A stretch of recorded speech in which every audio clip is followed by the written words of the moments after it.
Olá pessoal, tudo bem?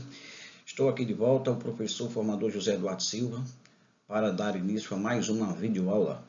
Estamos iniciando a semana 6 e com esta semana trabalharemos alguns conceitos e definições sobre massa de ar e frentes, as estações meteorológicas que a gente precisa conhecer também e aquele processo tão falado sobre desertificação, o El Niño e a Laninha. Então vamos lá, vamos dar início. Então nosso componente, fundamentos da climatologia, com carga horária de 60 horas, e nesta sexta semana iniciamos agora as nossas abordagens. Bom, massas de ar e frentes, e estações meteorológicas. Bom, aqui a gente traz alguns conceitos para reviver aquilo que vocês já leram em momentos anteriores do nosso componente, até porque o conteúdo passado para vocês através dos livros, eles são bastante contempladores. Não é? Então, as massas de ar são grandes volumes de ar com características homogêneas de temperatura e também de umidade. E se classificam em algumas características. São 4 tipos aqui para enumerar para vocês. As massas equatoriais, que são quentes e úmidas, tropicais, que são literalmente quentes, as polares, que são frias, e as massas árticas e antárticas, que são muito frias. Então, as massas de ar, elas definitivamente influenciam diretamente o clima e determinam as mudanças do tempo atmosférico. Então, o que seria frentes? Frentes são zonas de transição entre as diferentes massas, né, de ar que ocorrem na atmosfera. E quais são os principais tipos? E aí a gente tem 4 tipos principais. As frentes frias, que ocorre quando uma massa de ar frio avança sobre uma massa de ar quente, né, causando chuvas intensas e queda de temperatura. Temos também as frentes quentes, essas daí são quando as massas de ar quente avançam sobre uma massa de ar frio, né, gerando chuvas prolongadas, né, e aumento de temperatura. As frentes estacionárias, essas frentes são duas massas de ar, na verdade, né, que se encontram, mas nenhuma domina a outra, causando chuvas prolongadas. E as frentes oclusas, que essas daí vão surgir quando uma frente fria alcança uma frente quente, o inverso da frente fria e da frente quente, ok?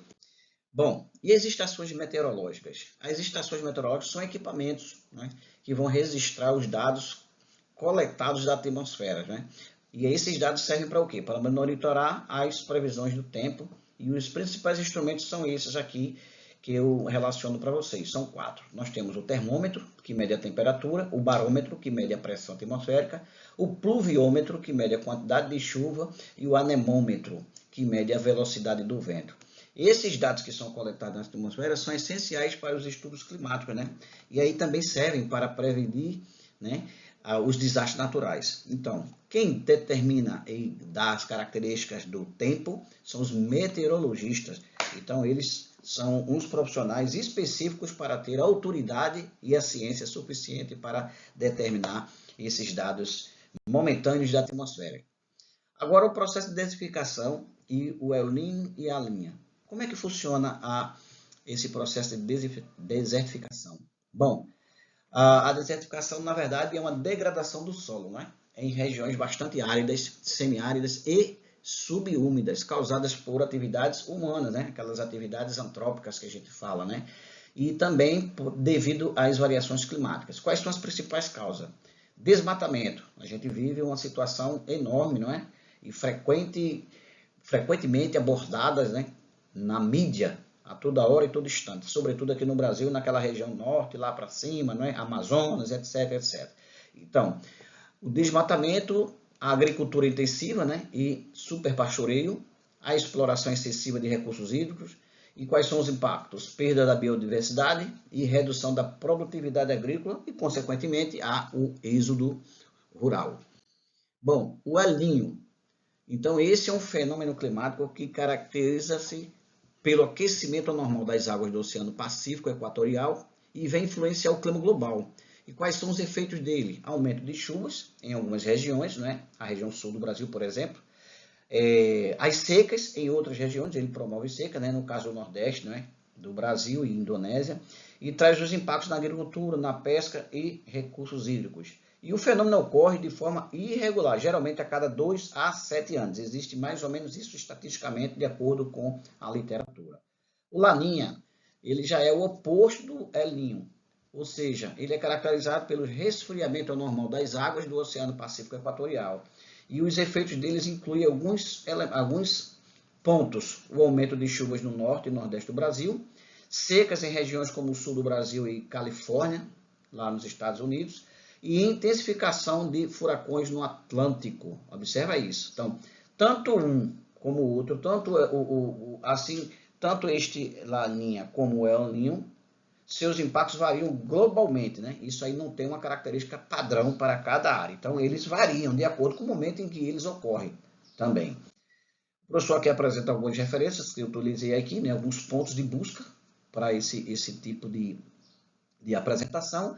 E aqui eu deixo a atividade da semana. E a atividade da semana vocês vão ter, não é, a proposta de elaborar um resumo expandido sobre os conceitos, classificações e impactos relacionados às massas de ar e frentes, utilizando habilidades de pesquisa, análise e síntese.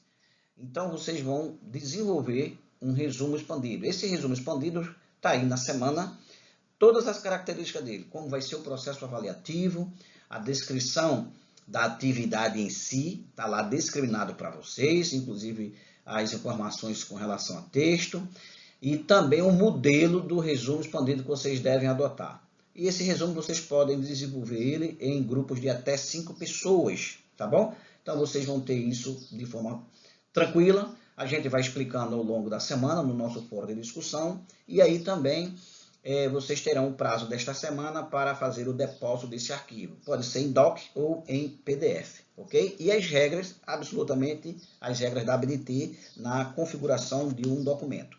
Esses dados estão todos eles contidos nas descrições de atividade em materiais complementares. Lá na sala vocês terão a possibilidade de fazer o download de todos esses documentos. Ok, gente? Bom, bons estudos e até a próxima. Se Deus quiser, estaremos juntos e estamos prestes a finalizar mais uma semana e mais um componente curricular que certamente ele vem trazendo, eu acredito, com toda a veemência, bastante conhecimento e enriquecendo cada vez mais a formação acadêmica de vocês. Fiquem com Deus e até a próxima.